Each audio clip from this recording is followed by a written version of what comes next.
अस्सलामुअलैकुम, मैं हूँ फ़राह फैज़ान अली। आप देख और सुन रहे हैं पाक न्यूज़ एडी चैनल। अपने चैनल को लाइक करें, सब्सक्राइब करें और अपने दोस्तों के साथ शेयर करें।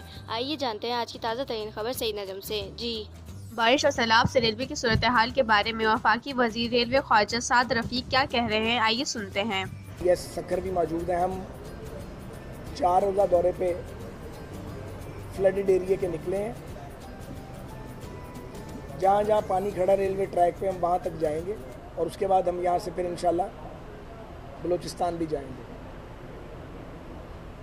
पाकिस्तान रेलवेज़ ने बड़े बहरान देखे हैं, लेकिन ऐसा बहरान इससे पहले नहीं देखा। आप जानते हैं तकरीबन 20 रोज़ होने के करीब आ गए हैं, हमारा पैसेंजर ऑपरेशन बंद है क्योंकि लोगों की जानों का ख़तरा मोल नहीं लिया जा सकता। हमने अपना फ्रेट ऑपरेशन बड़ी मुश्किल से इन हालात में शुरू किया। हमारे ट्रैक पे जगह जगह पानी खड़ा है, कई जगह से नीचे से एम्बैंकमेंट बह गई है और हमारे गैंगमैन, रेलवे के कारकुनान, अफसरान सब हम दिन रात सिस्टम की बहाली के लिए अपना रोल प्ले कर रहे हैं। सबसे पहले तो मैं पाकिस्तान रेलवेज़ के बहादुर कारकुनों को, उनको मैं दिल की गहराई से उनका शुक्रिया भी अदा करता हूं और इस बात पर उनको मुबारकबाद देता हूं कि उन्होंने जज्बा जहाद के साथ इस काम को किया है। वो पानी में फ्लडेड वाटर में खड़े होकर रेलवे ट्रैक और रेलवे नेटवर्क की बहाली के लिए काम कर रहे हैं।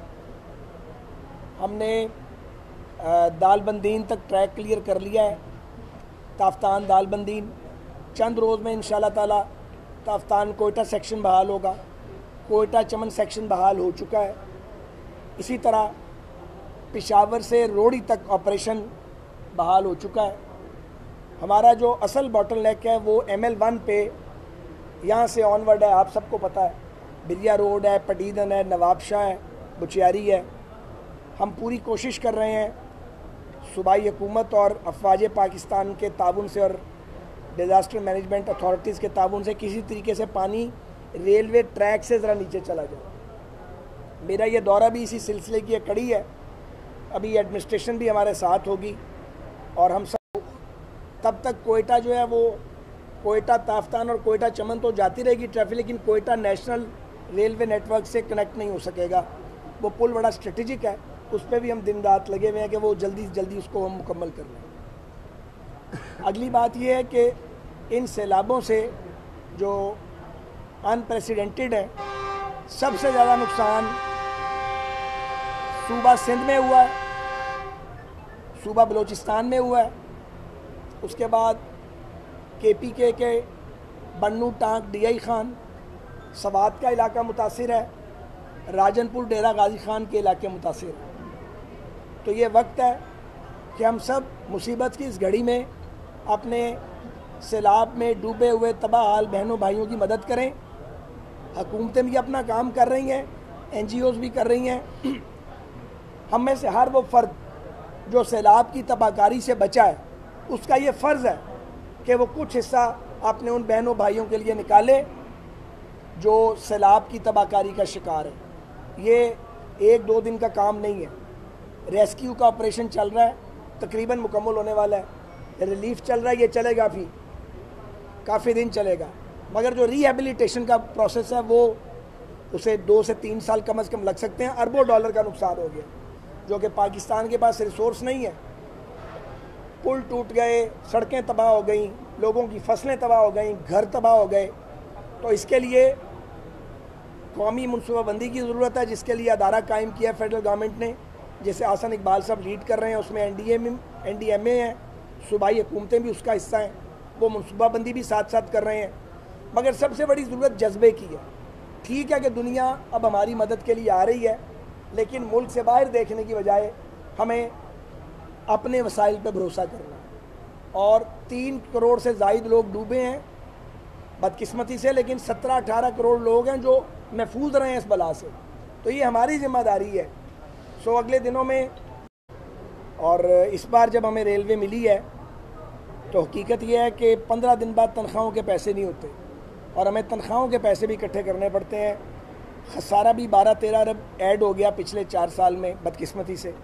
और जो रेलवे के टर्न अराउंड का एक ड्राइव हमने शुरू की थी वो सारा पानी फिर गया उस पर।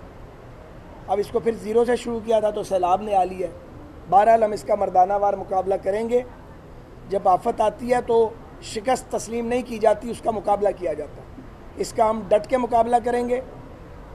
और दूसरी बात यह है कि रेलवे सिस्टम पे जो कुली हज़रात हैं उनकी हालत बहुत नागुफ्ता बे है, क्योंकि वो रेलवे के मुलाजम नहीं होते।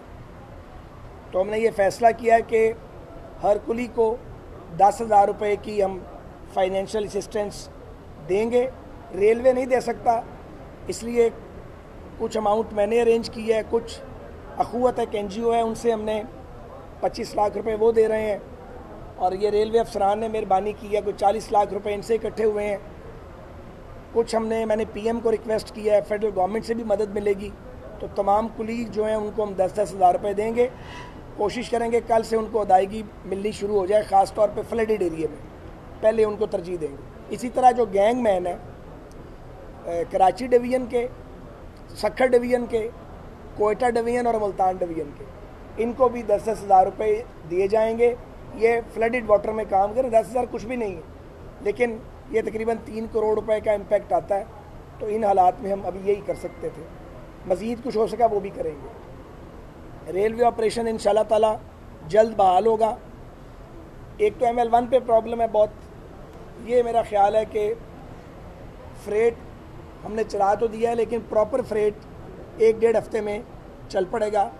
जहाँ तक पैसेंजर ऑपरेशन की बात है वो इंजीनियर्स फैसला करें, एम्बैंकमेंट देख के, कि ये ना हो कि किसी जगह से चीज़ मुसाफिर ट्रेन जा रही है और बैठ जाए। तो एहतियात बहुत ज़रूरी है।